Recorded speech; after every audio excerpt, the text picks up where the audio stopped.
दोस्तों नमस्कार, मैं आपका दोस्त और guide advocate Amit Gupta. GST की आज की श्रृंखला में हम सेक्शन 122 को देखेंगे कि सेक्शन 122 क्या कहता है।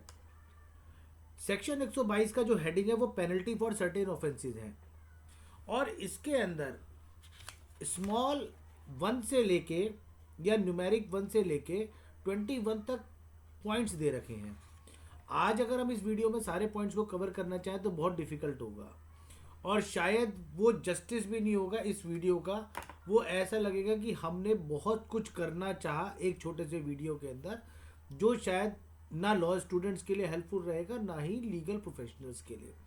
तो आज हम ध्यान से इसके 3 सब क्लॉजेस को देखेंगे कि कहाँ कहाँ पे पेनल्टी हमारे पे लगती है और कौन कौन सी ऑफेंसेस पे पेनल्टी लगती है।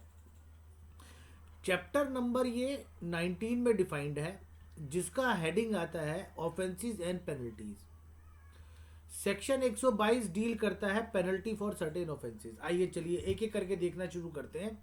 सबसे पहला वो कहता है सप्लाइज एनी गुड्स और सर्विसेज और both without issue of any invoice और इशूज एंड इनकरेक्ट और false invoice with regard to any such supply. यानी अगर आपने कोई गुड्स या सर्विसेज सप्लाई करे या रेंडर करे हैं जिसका आपने कोई इनवॉइस रेज नहीं करा या आपने इनकरेक्ट या फॉल्स इनवॉइस रेज कर दी, उस केस में आप पेनल्टी के हकदार हो जाएंगे।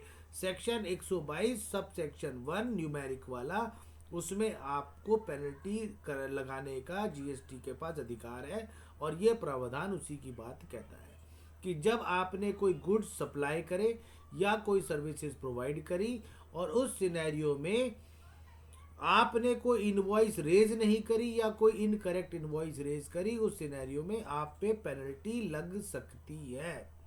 मैं यहाँ पे वर्ड इस्तेमाल कर रहा हूँ लग सकती है, यानी अगर आपने अपने केस को मजबूती से नहीं रखा तो लगेगी ही लगेगी। लेकिन अगर आपने डिपार्टमेंट को ये जस्टिफाई कर दिया या ट्रिब्यूनल्स को जस्टिफाई कर दिया कि आपने करेक्ट इनवॉइस रेज करी या आपने इनवॉइस रेज करी है जो कहीं ना कहीं कोई टेक्निकल एरर के कारण डिपार्टमेंट उसको नहीं लोकेट कर पाया या डिपार्टमेंट उसको नहीं देख पाया, उस सिनेरियो में ही आप बच सकते हैं। अदरवाइज अगर आपने अपना केस मजबूती से नहीं रखा तो पेनल्टी के 122 सब सेक्शन 1 के अंदर आप फॉल कर जाएंगे।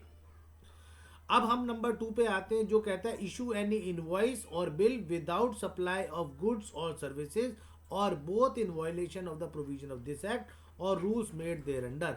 यानी अगर आपने ना ही कोई सर्विसेज रेंडर करी ना ही आपने कोई गुड सप्लाई करे, लेकिन हमने उसकी इनवॉइस रेज कर दी, तब भी आप section 122 sub clause number 2 numeric में फॉल करेंगे।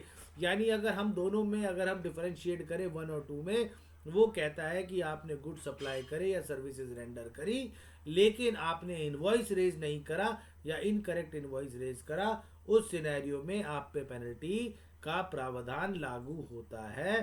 सिमिलरली 2 नंबर में वो कहता है कि अगर आपने इनवॉइस तो रेज कर दी लेकिन ना ही गुड सप्लाई करे और ना ही सर्विसेज रेंडर करी, उस सिनेरियो में आप पर पेनल्टी का प्रावधान लागू होता है। तो हमने आज ये 2 क्लॉजेस देखे, क्लॉज नंबर 1 और 2 122 सेक्शन के, जो कहता है पेनल्टी फॉर सर्टेन ऑफेंसेस। तो आज के लिए दोस्तों इतना ही। अगले वीडियो में मैं 3 और 4 को कवर करूंगा और एक्सप्लेन करूंगा कि कैसे आप पेनल्टीज से अपने आप को बचा सकते हैं, किस तरह से आप डिपार्टमेंट को रिप्रेजेंटेशन दें ताकि डिपार्टमेंट आपकी बात समझे, आपको कैसे मजबूती से अपने पेपर डिपार्टमेंट के आगे रखने हैं ताकि डिपार्टमेंट आपकी बात को समझे और आप पे लिबरल व्यू ले या आपको एक्यूटल करे किसी भी नॉन कंप्लायंस से, क्योंकि जीएसटी के अंदर पेनल्टीज के साथ साथ पनिशमेंट की धाराएं भी हैं। तो आपको अपना काम उस तरीके से करना है कि ना ही आप किसी पेनल्टी में फॉल करें और ना ही किसी पनिशमेंट के दायरे में आए। तो दोस्तों आज के लिए इतना ही, अगले वीडियो का इंतजार करें। अगले वीडियो में हम सेक्शन 122 का 3 और 4 को कवर करने की कोशिश करेंगे और अगर किसी प्रकार का कोई आपके पास सवाल हो या कोई आपकी क्वेरी हो तो आप चैट बॉक्स में डाल दें। विद इन 24 आवर हम कोशिश करेंगे आपको उसका जवाब दे दें। बाकी आज के लिए इतना ही, धन्यवाद।